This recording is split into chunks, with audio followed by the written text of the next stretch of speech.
Salut dans le nom précieux et victorieux, puissant du Seigneur Jésus-Christ. Amen. En tout cas, nous sommes très heureux d'être comptés parmi les vivants. C'est vrai. Sans plus tarder, nous allons nous tenir debout. Je sais que ce soir, je ne sais pas de quelle façon Dieu nous conduira, mais c'est pour la prière. Et demain, ce sera aussi pour la prière. Le lendemain aussi, le surlendemain, ça sera aussi pour la prière. Moi, j'ai trouvé qu'on pouvait même faire 2 semaines de prière de 3 jours. Bienveillant et glorieux Saint-Esprit, toi qui as vaincu la victoire, réveille chacun, ô Dieu. Bénis la lecture de la parole, que le Saint-Esprit, ô Dieu, ouvre les yeux de chacun de nous et que tu bénisses, Seigneur éternel, cette parole qui sera lue dans le nom de Jésus-Christ. Amen. Amen. Dieu vous bénisse. Amen. Je vais prendre Luc chapitre 2. Luc chapitre 2 à partir du verset 25. Je vais vous demander que je lise même 2 versets. Vous allez vous asseoir, que je continue la suite de versets. Et voici, il y avait à Jérusalem un homme appelé Siméon. Cet homme était juste et pieux. Il attendait la consolation d'Israël. Et l'Esprit Saint était sur lui.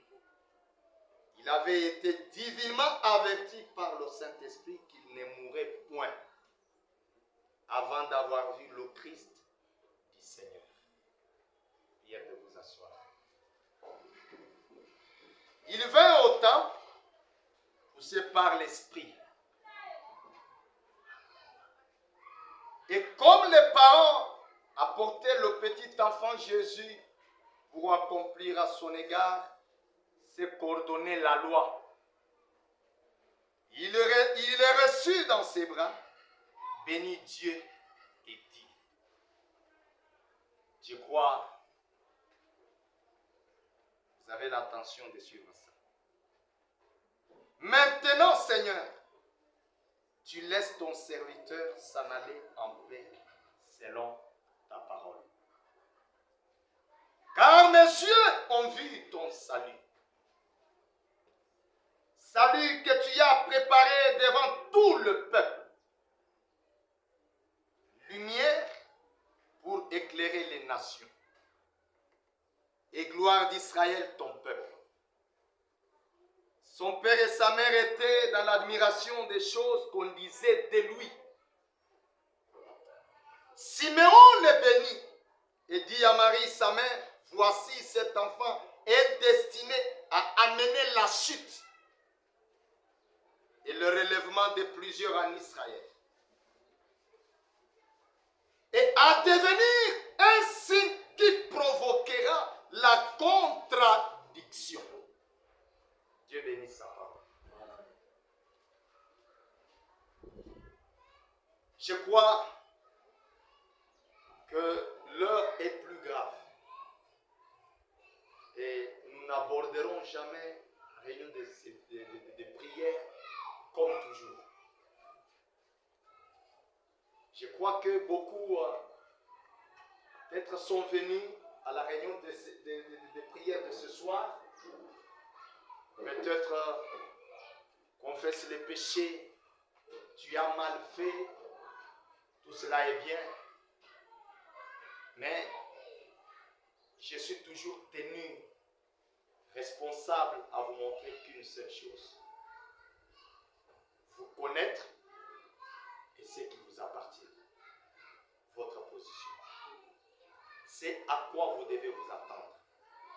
Sinon, je serai un simple prédicateur pentecôtiste qui fera pleurer beaucoup de gens. Les gens vont pleurer, ils seront tout le temps tristes, comme un monsieur l'abbé qui viendra avec la leçon pour dire repentez-vous, Marie, la Sainte de Dieu. Tout cela, c'est bien, la repentance. C'est très bon. Mais la repentance a un objectif. C'est pour que l'homme arrive à ôter le poids de la culpabilité sur son cœur. Et une fois arrivé à cela, comme Hébreu le dit, eh bien, il n'aura plus à être coupable devant le Seigneur. Et cette fois-là, non pas dans le temple fait des mains d'hommes, mais il sera purifié, sanctifié, justifié dans la présence de Dieu, là où il ne peut plus être un pécheur. Et être pécheur au devant de Dieu, c'est quand nous manquons les buts, quand nous n'atteignons pas l'objectif pour lequel on est ici sur la terre. Et je sais, chacun confondu ce soir, a été créé pour un but. Et tant que ce but n'est pas accompli, vous n'êtes pas dans la perfection. Vous n'avez pas accompli la parole.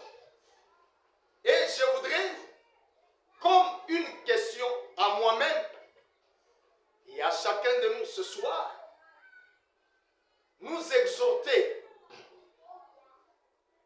Sous quelle promesse invoques-tu Dieu? Vous savez, la plus grave erreur que les adorateurs font, c'est quand ils vont à l'église, comme ils ne boivent pas, ils ne fument pas, ne se prostituent pas, ils ne volent pas, ils ne mentent pas et tout et consort, ils se croient être saints. Mais la sainteté dépend de quelque chose. Et il n'y a qu'un seul qui rend saint. Il y a un seul qui purifie, c'est Dieu. Et il le fait au travers de sa parole. Et c'est sous cette parole-là que nous sommes censés l'invoquer. Et quand vous lisez avec moi la portion de l'Écriture de Luc au chapitre 2, avec votre attention soutenue, il y avait un homme du nom de Siméon. Tout le monde connaît bien Siméon.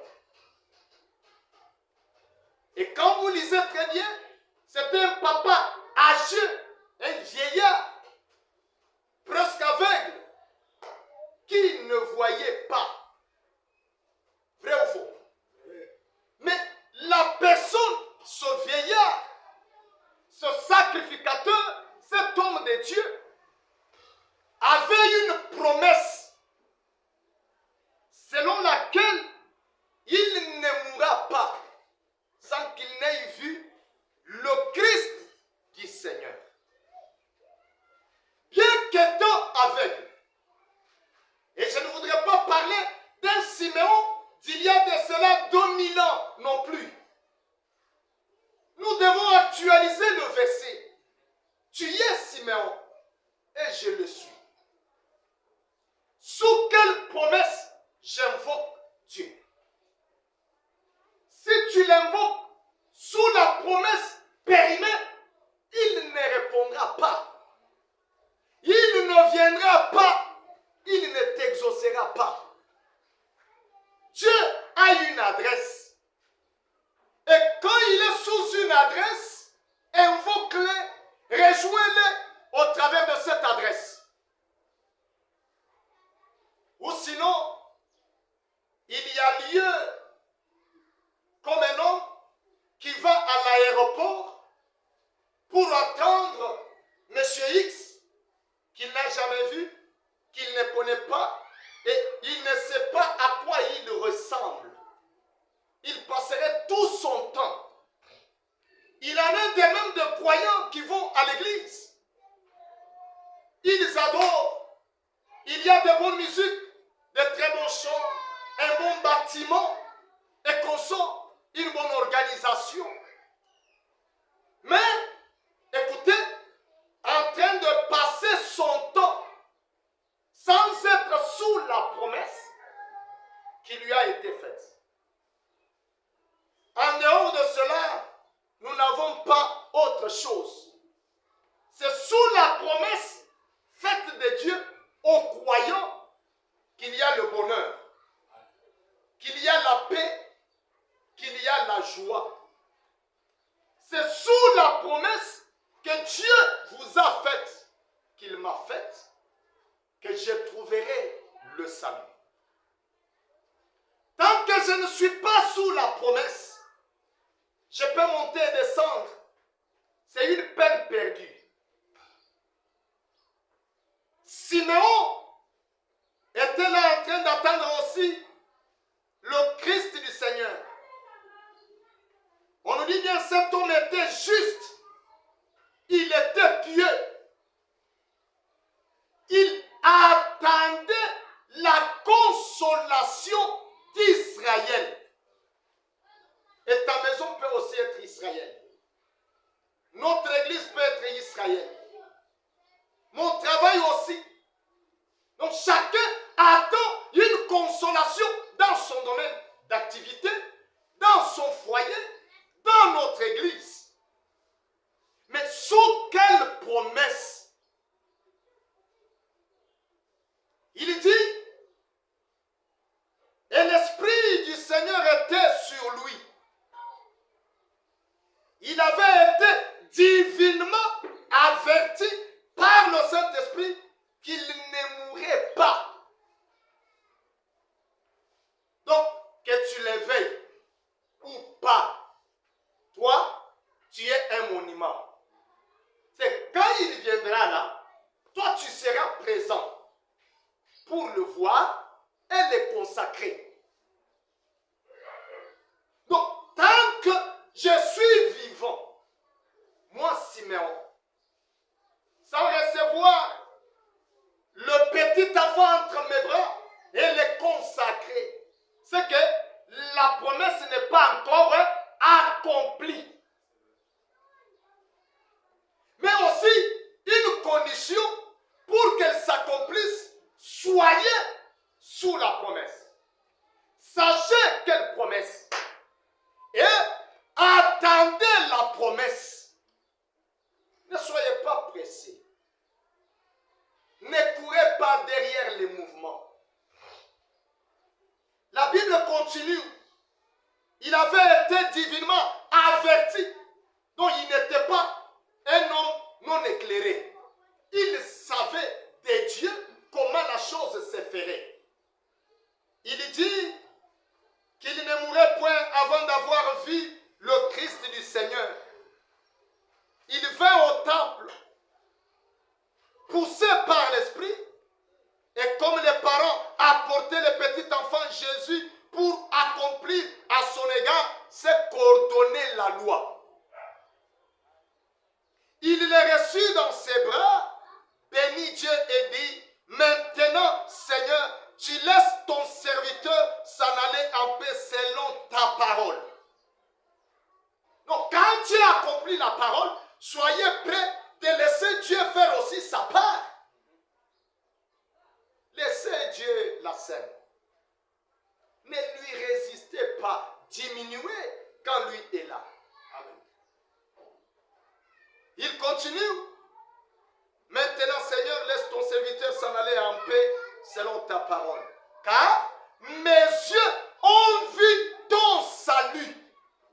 Donc, l'accomplissement de la promesse était le salut de Siméon, de tout Israël, de tout croyant. Et il dit, salut que tu as préparé devant le peuple. Et lumière pour éclairer les nations. Il dit, son père, ou gloire d'Israël, ton peuple, son père et sa mère étaient dans l'admiration des choses qu'on disait de lui. Siméon les bénit et dit à Marie, sa mère, voici, cet enfant est destiné à amener la chute. La bénédiction de Dieu ne vient pas pour jouir tout le monde. L'accomplissement de la promesse dans la vie du croyant ne vient pas faire plaisir à tout le monde. Cela vient créer la chute pour plusieurs. Cela crée la désolation. Il y en a qui seront en train de grincer les dents. Il y en a qui seront là en train peut-être de se moquer. D'autres, ils seront là en train de vouloir éteindre même cette lumière des nations.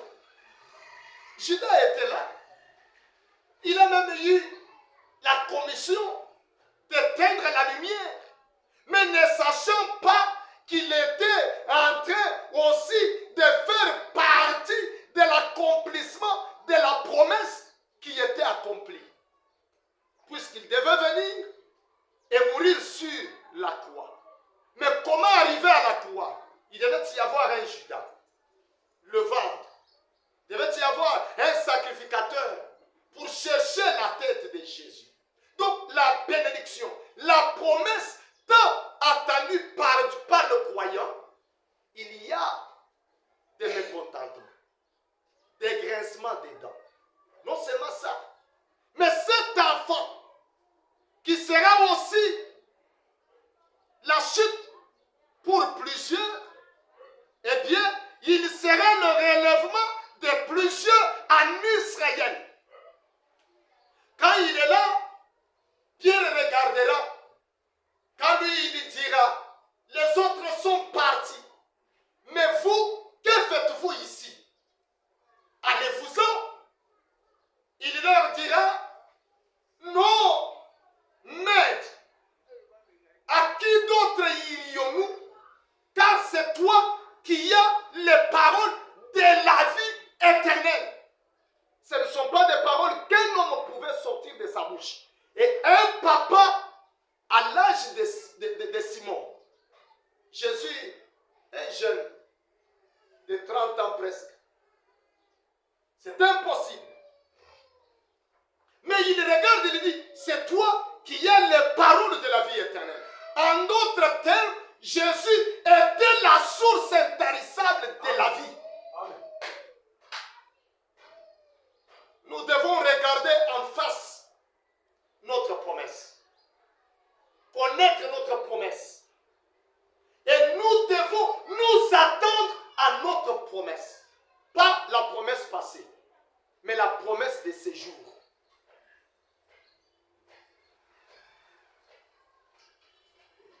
Frère Branham dit dans la prédication, 3e saut,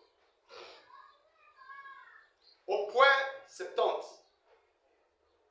Maintenant, remarquez donc, nous voilà au temps de la fin. Qui connaît où nous sommes au temps de la fin? Et l'œuvre spirituelle, tout comme l'œuvre Israël avait reçu la promesse. Que l'épouse israélite avait reçu la promesse que la parole reviendrait. Et l'épouse spirituelle, depuis la Pentecôte, lorsqu'elle est tombée à Nicée, quand l'église s'est réunie et qu'il y a eu tout dogme fabriqué, à Nicée, l'église était tombée, elle était morte.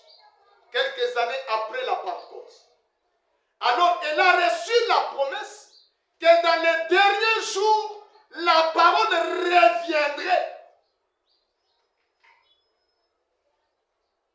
Maintenant, vous dites, alors, si vous voulez un autre passage des Écritures, prenez ici Apocalypse 10. Prenez quoi? Apocalypse 10. C'est là que l'ange descend, un pied sur la mer, un autre sur la terre.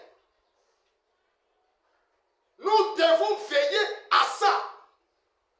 Frère Brandy, à l'heure ou au moment où le dernier ange, le 7e ange, le 7e messager, sonnera de la trompette.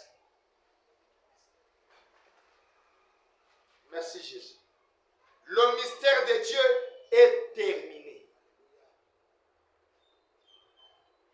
voyez, le rétablissement, le retour à la parole. La Bible dit que ces messagers des derniers jours les ramèneraient à la foi originelle, à la foi des pères. Mais pensez-vous qu'ils reçoivent cela? Pas du tout. Les églises aujourd'hui sont en train de chanter « Nous avons le réveil ». Nous avons le réveil. Et ces réveils-là, ce sont des chants avec de bonnes musiques. Chez nous, il y avait la Pentecôte. Les gens sont tombés. Ça, ce n'est pas le réveil. Amen. Amen. Ce n'est pas la promesse de l'épouse. Frère Branham dit, la parole originelle, comme l'a dit dans Malachie chapitre 4, qu'elle avait perdu. Or, elle avait perdu cette parole à Nicée, qui est œuvre spirituelle. L'Église, depuis la Pentecôte, quelques années après, l'Église s'est organisée. Il y a eu dans l'Église, nous ne pouvons pas. Ils ont réellement tué l'Église. La parole s'est retirée. Et c'est quoi la parole? C'était la promesse qui a été faite par Joël. Cela s'était accompli. Et à cause de la dénomination et de l'organisation, elle s'est retirée. Mais la promesse était que la même parole devait revenir. C'est sous cette promesse-là que nous devons nous tenir. Pour recevoir tout ce dont nous avons besoin. Donc le regard de Siméon était fixé sur sa promesse. Il dit, il l'a perdu en Éden, Ève avait rejeté la sienne au calvaire. Et le groupe de Nicée la rejette dans leur dernier jour. C'est pareil. Oh là là, quand la parole est venue dans une chair humaine, Ève, l'Église d'Israël, la mère de tous les vivants en esprit. Est-ce que je parle à l'Église? Ève naturelle était la mère de tous les vivants sur la terre. Le monde est tombé dans la chute, dans le péché. Dieu, pour restaurer cela, il est venu le jour de la Pentecôte. Et l'Église primitive a été la mère de tous les vivants spirituels. Vrai ou faux? Quand la parole était descendue. Et Frère Branham me dit, à l'époque, a rejeté cela. Elle était tellement morte dans ses traditions et dans ses dogmes qu'elle n'a pu voir la chose. Il en est de même de celle-ci, Ève spirituelle. Les églises regardent et comptent sur les dogmes. Les croyants comptent sur les dogmes. Voilà pourquoi il y a des grincements des dents. Voilà pourquoi il y a autant de choses qui se passent au milieu des croyants. Puisque nous n'avons pas l'attention sur notre promesse. Bien, les gens ne le voyaient pas. Lui, la parole vivante manifestée dans la chair par la parole promise. La parole a promis de faire ces choses. La promesse a été faite. Qu'il en serait comme ceci dans les derniers jours. Ce qui arriva du temps de Sodome arrivera de même à la venue du Fils de l'homme. Frère Madame détaille la promesse sous laquelle nous devons être. Comme Siméon. Il dit, voyez-vous,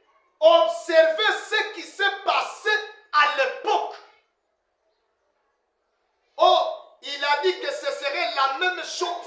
Et nous vivons dans ces jours où il pourrait y avoir. J'imagine que je pourrais trouver 600 promesses d'entre elles comme celle-là dans les Écritures en rapport avec cela. Vous voyez? Mais il la rejette. Elle s'est accrochée à ses traditions et à son substitut. Aujourd'hui, ce que les croyants aiment, ce sont les parler en langue. Fabriquer, les prophéties fabriquées. Oui, il y en a des vrais. Mais ce n'est pas ça la promesse de l'épouse au dernier jour. Amen. Frère Branham, elle s'est accrochée à ce sang en tant que substitut à la place du vrai sang. Jésus, la parole. Il a dit, quand celle-ci s'est manifestée à elle, parce qu'elle s'est accrochée à ses traditions, Jésus, la parole manifestée, a dit à l'épouse israélite, parce que vous vous accrochez à vos traditions, vous annulez l'effet de la parole de Dieu sur vous.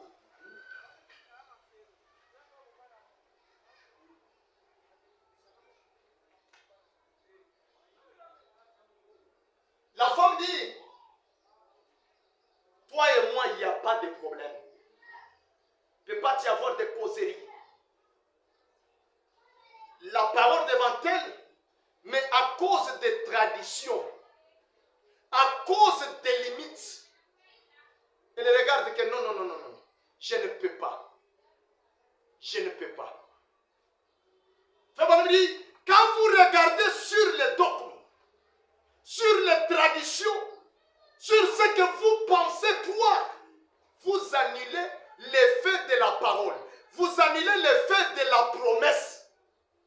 Quelqu'un qui a une promesse, mais qui est en train de passer une vie de misérabilité. Pourquoi?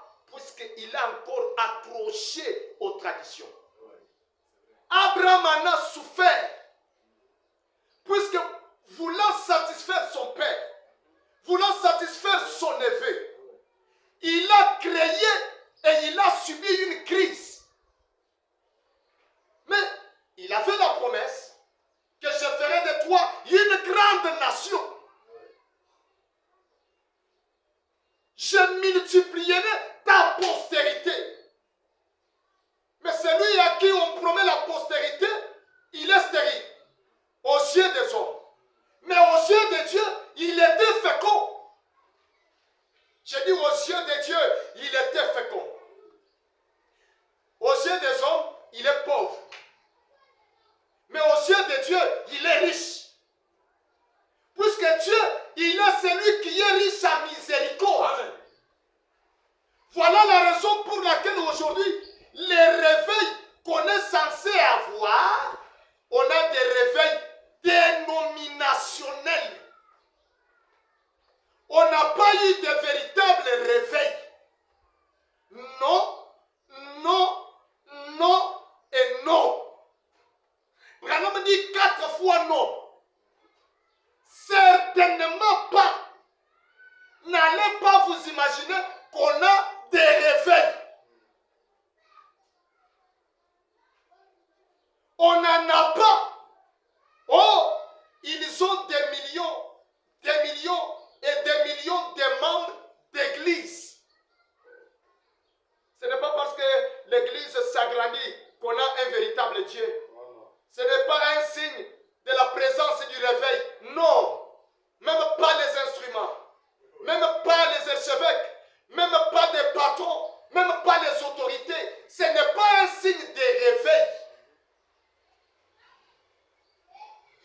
Femme me dit non, non, non et non. On n'a pas de réveil. Pas de réveil nulle part. Non, non. L'épouse n'a pas encore eu de réveil. Merci Jésus. Voyez, il n'y a encore eu aucun manifestation de Dieu pour éveiller l'épouse. Vous voyez quelle promesse nous regardons? Sous laquelle nous devons être bénis. Fais-moi dire, voyez, c'est ce que nous attendons. Siméon attendait, et nous également, nous attendons. Quoi? Regardons dit, il faudra, c'est cette tonnerre inconnue là-bas pour la réveiller de nouveau.